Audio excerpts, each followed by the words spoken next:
वो ईश्वर की तरफ है, हम उसकी तरफ अक्सर हो रहे हैं। हमारी आत्मा जो है वो परमात्मा की तरफ चल रही है और हमें चाहिए कि हम जितनी पूंजी, ये पूंजी तो सारी यहीं रह जानी है, तो कुछ जमा कर लें अपने लिए।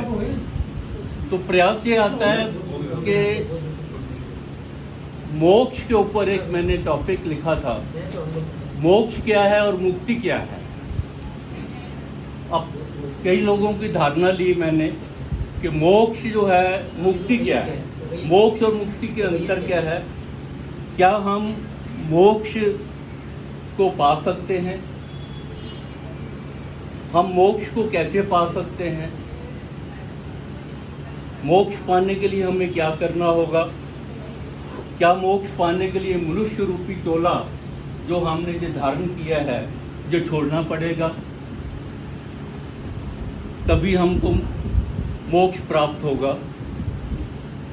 तो इसके अध्ययन पे अब मुक्ति में और मोक्ष में क्या है कि मुक्ति क्या है कि एक व्यक्ति कहता है कि मैं इतना बीमार हूँ, मेरा शरीर इस समय झरझरा हो गया, परंतु मेरी आत्मा तो उसी रूप में विराजमान है। ना वो झरझरी हुई, ना वो बूढ़ी हुई, ना वो जवान हुई, वो उसका एक ही रूप है, परमात्मा का अंश है आत्मा।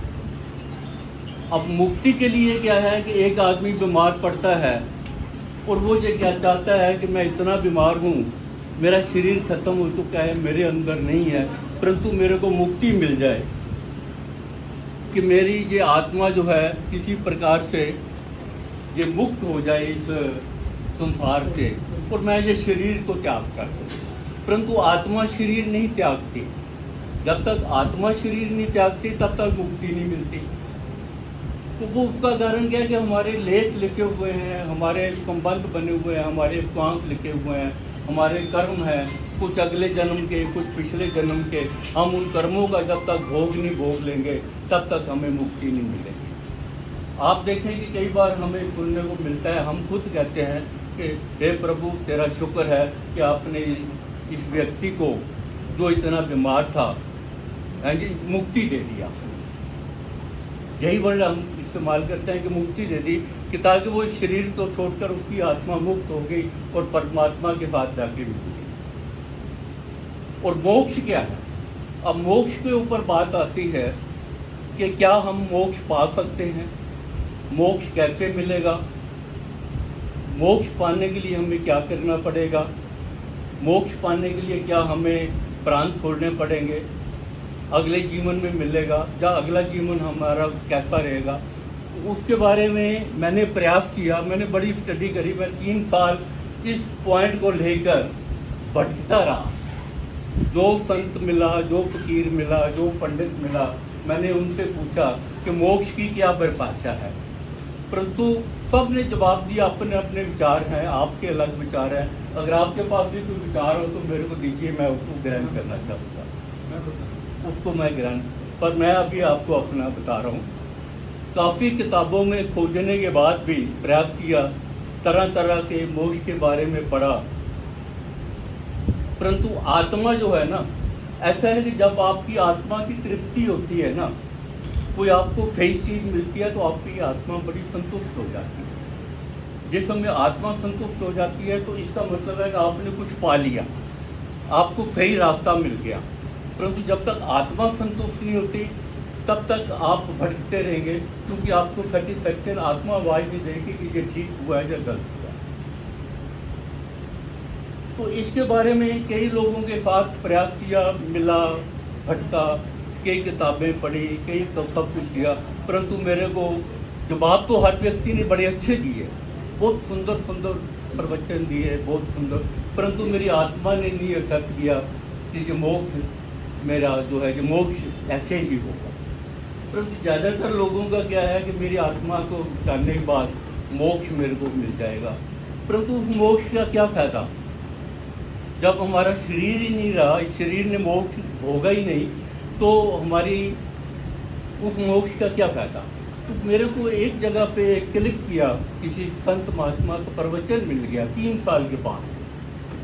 वो प्रवचन मेरे को इतना टचिंग किया, उसने ये कहा कि आप जीते जी इस जीवन में, इस मनुष्य जन्म के अंदर मोक्ष को पा सकते हैं जी। पर कैसे पा सकते हैं, उसके लिए मैं आपको बताता हूँ। उसके 5 कारण हैं। जब 5 चीजें आपके पास आ जाएंगी तो इट मीन्स आपने इस जन्म में ही मोक्ष को पा लिया। मोक्ष 2 शब्दों का वर्ड है, मोह और क्षा। मोह का अर्थ है मोह माया, जिसमें हम माया के अंदर लिपटे हुए हैं।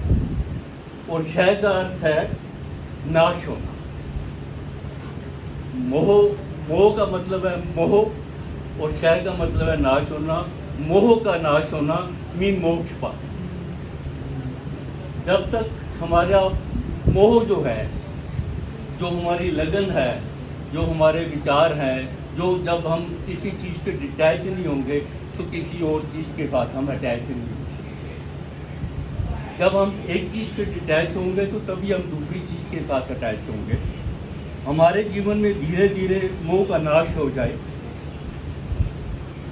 उसी को मोक्ष कहते हैं। जिस समय मोह हमारा खत्म हो जाएगा तो समझिए कि आप मोक्ष की तरफ चल पड़े। जब तक आपकी आशाएं, आपकी मोह माया आपके अंदर रहेगी, तब तक जो है आप मोक्ष नहीं पा सकते। और जिस समय ये खत्म होने लगेगी तो आप मोक्ष की तरफ अग्रसर हो रहे हैं। मोक्ष पाने के लिए मरने की जरूरत नहीं है, शरीर त्यागने की जरूरत नहीं है। शरीर जो है हमारा रहते हुए भी हम इसी जन्म में मोक्ष को पा सकते हैं।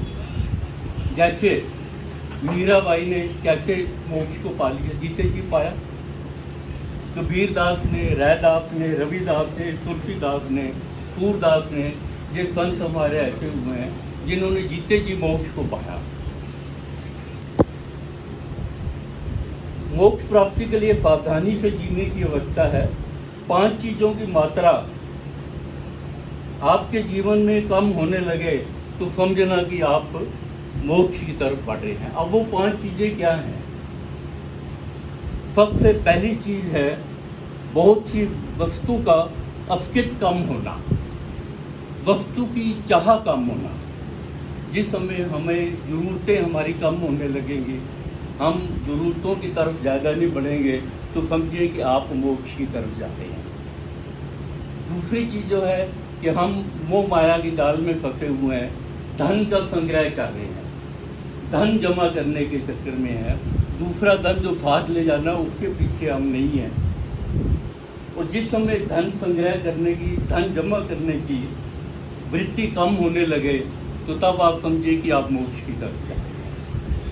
तीसरा पॉइंट आता है विषयों के प्रति धीरे धीरे उदासीनता होना। जब हम सारे संसार से डिटैच होते हैं, उदास होना शुरू हो जाते हैं। जब हम इधर से उदास होते हैं तो उसके साथ आस बन जाती है। हमारी आस जो है प्रभु के साथ बन जाती है। तो हमारे मतलब हम इधर से डिटैच होते हैं, उसके साथ हम जा रहे हैं, उसके साथ हमारी आस बन जाती है। जब व्यक्ति को एकांत में बैठा हुआ हो और उसे सुख मिलने लगे, एकांत में जब बैठते हैं तो आपके मन और बुद्धि इतनी तेज भागती है कि वायु से भी तेज उसकी गति है। मन की गति इतनी तेज है कि उस स्प्लिट ऑफ सेकंड में कहीं के कहीं पहुंच जाती है। परंतु जिस समय एकांत में जब आपको सुख मिलने लगे, आपको शांति मिलने लगे, तो समझिए कि आप मोक्ष की तरफ जा। अब 5वीं चीज है विचार कम होने लगे। मतलब मन के अंदर विचार, इच्छाएं हमारी जब कम हो जाती हैं तो समझिए कि हम मोक्ष की तरफ जाएंगे। ये 5 चीज़ें मेरे को मिली जो मैं आपके साथ शेयर कर रहा हूँ। जो जिस भी विद्वान ने, जिस भी संत ने लिखा कि ये मेरी आत्मा को बड़ी छुई, तो आप जीते जी इसी जीवन में आप मोक्ष को प्राप्त कर सकते हैं। आप भी प्रयास करें मोक्ष की प्राप्ति के लिए, क्योंकि मनुष्य रूपी चोला जो है बार बार मिलना संभव नहीं है, कठिन है। अच्छे कर्म करें, प्रभु से प्रार्थना करें। संसार में रहते हुए हम थोड़ा सा समय उससे दें जो पूंजी हमने साथ ले जानी है। और विजय आपकी कदम चूमेगी, आप इसी जन्म में जीते जी मोक्ष को प्राप्त कर।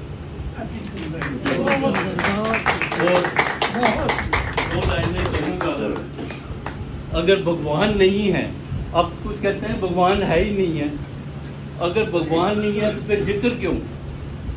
अगर जिक्र है तो फिक्र क्यों? और अगर भगवान है तो फिक्र क्यों? फिर हमें फिक्र करने की क्या जरूरत है? मंजिलों से गुमराह भी कर देते हैं कुछ लोग, मंजिलों से गुमराह भी कर देते हैं कुछ लोग। हर किसी से रास्ता पूछना अच्छा नहीं होता। और अगर कोई पूछे जिंदगी में क्या खोया और क्या पाया, अब हमारा स्टेज ये है कि हमारी ज़िंदगी इतनी हमने अप डाउन ऊंच नीच देख ली है कि अगर कोई पूछे कि ज़िंदगी में क्या खोया और क्या पाया, और बेधड़क हो गए बेशक कह देना कि खूबसूरत रिश्ता है मेरा और भगवान के बीच में, खूबसूरत रिश्ता है मेरा और भगवान के बीच में। ज़्यादा मैं मांगता नहीं हूँ, कम वो देता है। नहीं है। बहुत होता है।